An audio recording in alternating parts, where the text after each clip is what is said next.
Hello दोस्तों, कैसे हैं आप लोग। उम्मीद करता हूँ आप लोग अच्छे होंगे, अपने पढ़ाई में मस्त होंगे। तो आज हम लोग देखेंगे फिजिक्स टेस्ट पेपर फर्स्ट। तो चलिए स्टार्ट करते हैं। तो पहला क्वेश्चन है कि कार्य का मात्रक होता है, क्या होता है। जूल होता है, न्यूटन होता है, वाट होता है या डाइन होता है। तो चलिए इसका राइट आंसर दीजिए। तो इसका राइट आंसर हो जाएगा ऑप्शन नंबर ए होगा, ठीक है, यानी जूल होगा। क्वेश्चन नंबर सेकंड कह रहा है कि प्रकाश वर्ष इकाई है, किसकी है। दूरी की है, समय की है, प्रकाश तीव्रता की है या द्रव्यमान की है। तो प्रकाश वर्ष जो है दूरी की इकाई होती है। Option A is the right answer होगा। क्वेश्चन नंबर नेक्स्ट क्या कह रहा है। नेक्स्ट कह रहा है कि एम्पियर मात्रक है, किसका है। प्रकाश तीव्रता का, विद्युत आवेश का, विद्युत धारा का या चुंबकीय क्षेत्र का। तो इसका राइट आंसर हो जाएगा ऑप्शन नंबर सी, यानी विद्युत धारा का। नेक्स्ट क्वेश्चन देखते हैं कि निम्नलिखित में समय का मात्रक नहीं है, किसका है। अधिवर्ष, चंद्रमा, प्रकाश वर्ष, इनमें से कोई नहीं। तो समय का मात्रक कौन सा नहीं है। तो इसका राइट आंसर हो जाएगा ऑप्शन नंबर सी, यानी प्रकाश वर्ष किसका मात्रक है, दूरी का मात्रक है। नेक्स्ट क्वेश्चन है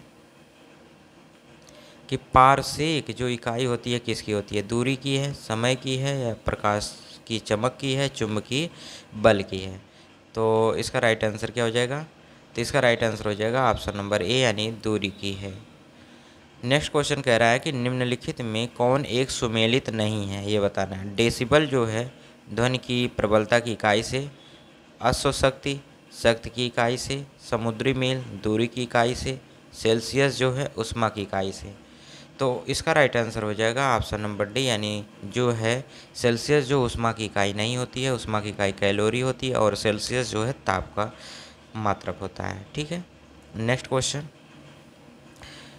क्वेश्चन कह रहा है कि ल्यूमेन किसका मात्रक है। ज्योति तीव्रता का है, ज्योति फ्लक्स का है, ए और बी दोनों का है, इनमें से कोई नहीं है। तो इसका राइट आंसर हो जाएगा ऑप्शन नंबर बी होगा, ज्योति फ्लक्स का है, ठीक है। नेक्स्ट क्वेश्चन कह रहा है पास्कल इकाई है किसकी है। आर्द्रता की है, दाब की है, वर्षा की या तापमान की। तो इसका राइट आंसर हो जाएगा ऑप्शन नंबर बी होगा, यानी दाब की है।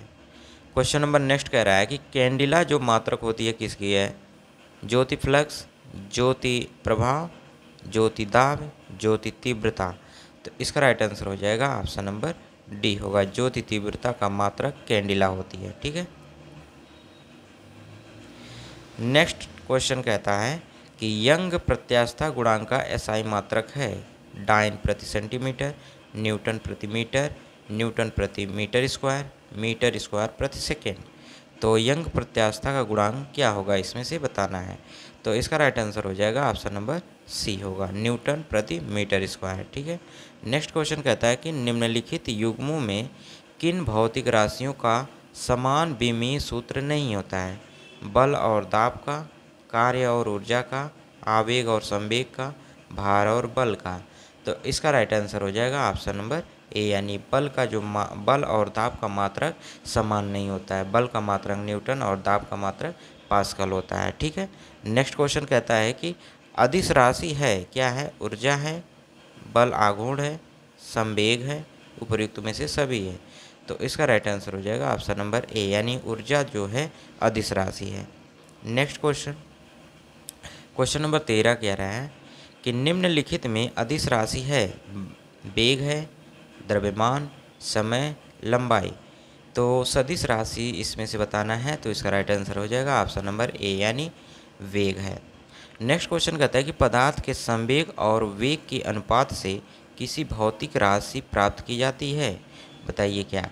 अब कोई संवेग है और उसके वेग के अनुपात, तो क्या प्राप्त किया जाता है, उसका द्रव्यमान प्राप्त किया जाता है। Option C is the right answer होगा, ठीक है।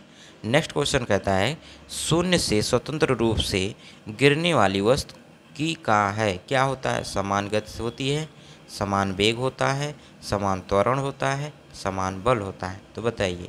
तो इसका राइट आंसर हो जाएगा ऑप्शन नंबर सी, यानी समान त्वरण से वह गिरती हैं। नेक्स्ट क्वेश्चन कहता है कि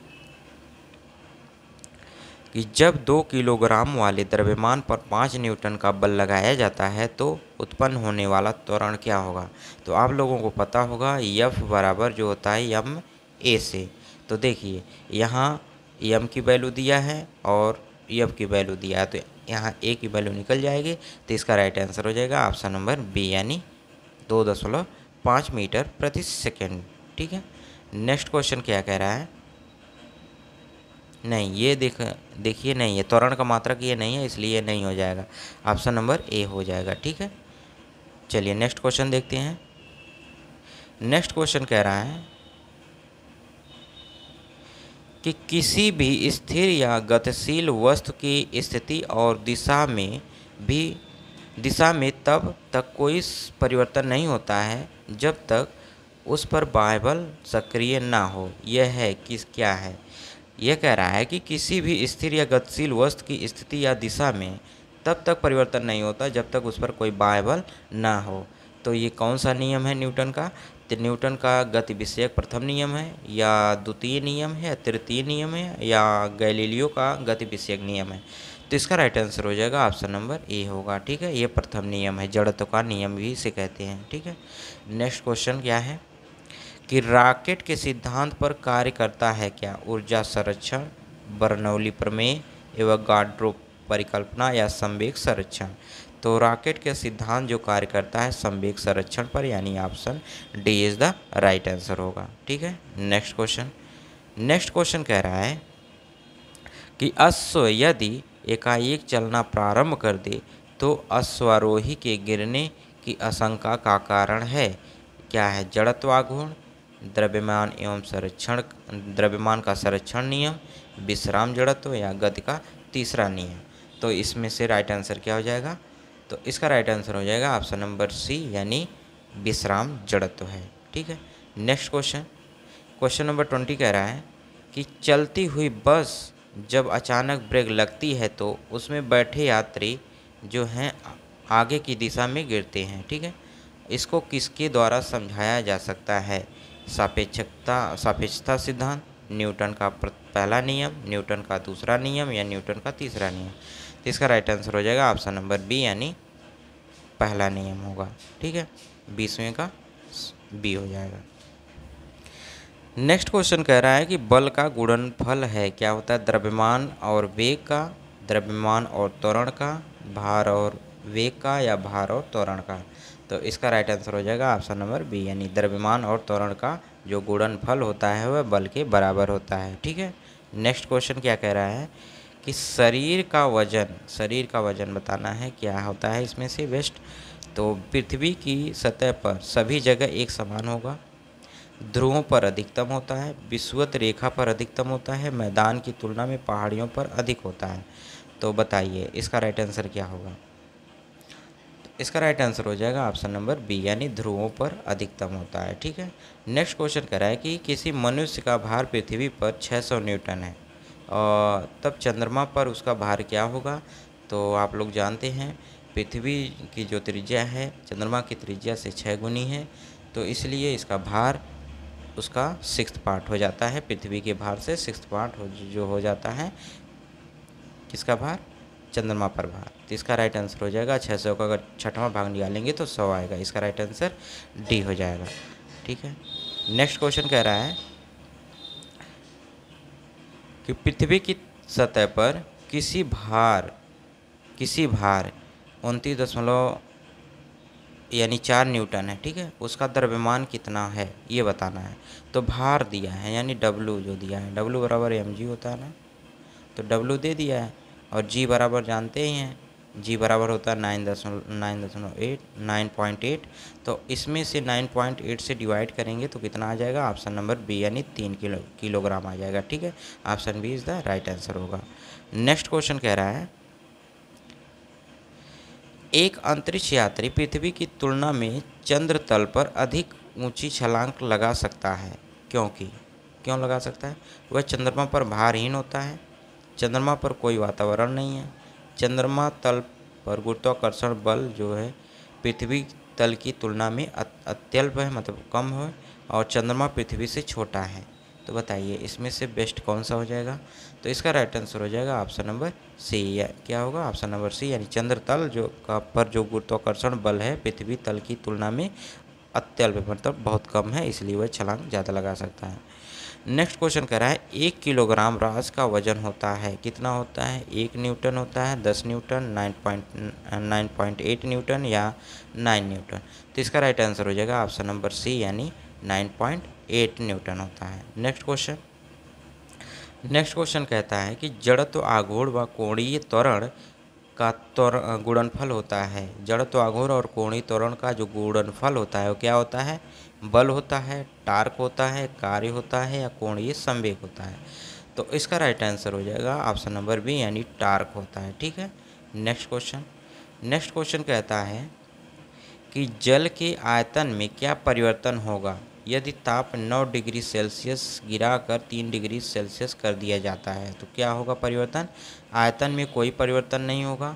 आयतन पहले बढ़ेगा और बाद में घटेगा।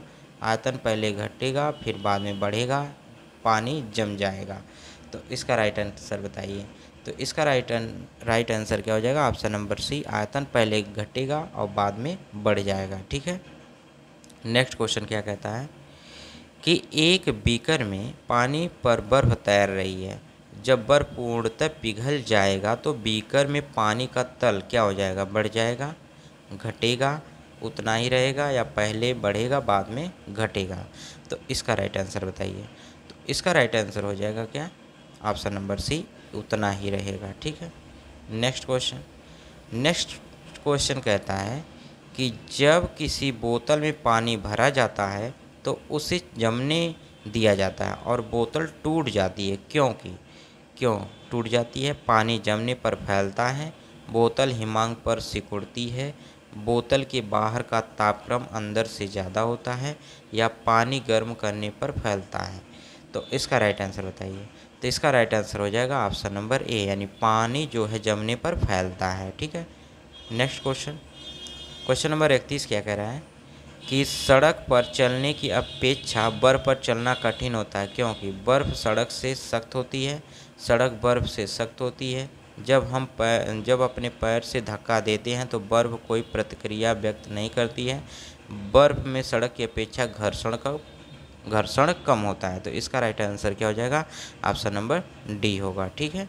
नेक्स्ट क्वेश्चन नंबर नेक्स्ट कह रहा है कि एक नदी में चलता हुआ जहाज समुद्र में आता है तो तब जहाज क्या होगा? तब जहाज का स्तर पहले जितना होगा और या थोड़ा ऊपर जाएगा, थोड़ा नीचे जाएगा या ऊपर या नीचे होगा, पहले उसमें पड़े भार पर निर्भर करता है। तो इसका राइट आंसर हो जाएगा ऑप्शन नंबर बी यानी थोड़ा ऊपर जाएगा। तो नदी में चलने वाली जहाज़ अगर समुद्र में जाएगा तो समुद्र का जो पानी है उसका घनत्व तो ज़्यादा होता है, इसलिए उसका घनत्व तो ज़्यादा होने के कारण वह थोड़ा ऊपर हो जाएगा। ठीक है। तो इसका राइट आंसर बी हो जाएगा। नेक्स्ट क्वेश्चन कहता है कि लोहे की कील पारे में क्यों तैरती है? ठीक है। लोहे की कील पारे में क्यों तैरती है? जब यह पानी में डूब जाती है। क्यों ऐसा होता है ये बताना है। तो ऑप्शन ए कह रहा है कि लोहे की पारे से रासायनिक क्रिया की प्रवृत्ति पानी की तुलना में कम होने के कारण, या लोहे का भार जो है पानी से अधिक है ये तथा पारे से कम है, या लोहे का घनत्व पानी से अधिक है या तथा पारे से कम। तो पारा पानी से भारी है। तो इसमें से बेस्ट आंसर कौन सा होगा बताइए। तो इसका राइट आंसर हो जाएगा ऑप्शन नंबर सी यानी लोहे का घनत्व पानी से अधिक है और तथा पारे से कम है। ठीक है। नेक्स्ट क्वेश्चन नंबर 34 कह रहा है कि पानी का घनत्व अधिकतम होता है किस पर? 100 डिग्री पर, 4 डिग्री पर, 0 डिग्री पर या -4 डिग्री पर? तो इसका राइट आंसर क्या हो जाएगा? ऑप्शन नंबर बी यानी 4 डिग्री पर सबसे अधिक होता है पानी का घनत्व। ठीक है। तो 34 का राइट आंसर बी हो जाएगा। नेक्स्ट क्वेश्चन कह रहा है वस्तु की मात्रा बदलने पर अपरिवर्तित रहेगा क्या? आयतन, भार, द्रव्यमान या घनत्व? तो वस्तु की मात्रा बदलने पर क्या अपरिवर्तित रहेगा ये बताना है। तो उसका घनत्व अपरिवर्तित रहेगा। Option D is the right answer होगा। ठीक है।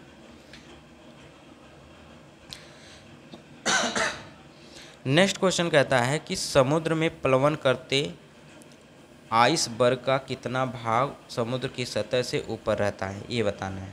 तो बताइए। तो इसका राइट आंसर हो जाएगा ऑप्शन नंबर बी यानी 1/2। 10 पार्ट। ठीक है। क्वेश्चन नंबर 37 कह रहा है कि बर्फ के दो टुकड़ों को आपस में दबाने पर टुकड़े आपस में चिपक जाते हैं, क्योंकि। ठीक है। दाब अधिक होने से बर्फ का गलनांक घट जाता है, दाब अधिक होने से बर्फ का गलनांक बढ़ जाता है, दाब अधिक होने से बर्फ का गलनांक पहले घटता है फिर बढ़ता है, दाब व गलनांक में कोई संबंध नहीं है। तो इसका राइट आंसर हो जाएगा ऑप्शन नंबर ए, यानी दाब अधिक होने से बर्फ का गलनांक घट जाता है। ठीक है। नेक्स्ट क्वेश्चन कहता है कि हवाई जहाज़ से यात्रा करते समय पेन से स्याही निकलने लगती है, तो बताइए क्यों ऐसा होता है। तो वायु दाब में कमी के कारण, वायु दाब में वृद्धि के कारण, या स्याही के आयतन में वृद्धि के कारण, या अत्यधिक भार के कारण। तो 38 का राइट आंसर हो जाएगा ऑप्शन नंबर ए, यानी वायु दाब में कमी के कारण जो है पेन से स्याही निकलने लगती है। ठीक है। ये था आज का लास्ट क्वेश्चन। यहाँ तक देखने के लिए बहुत बहुत धन्यवाद। Thanks for watching. Thank you.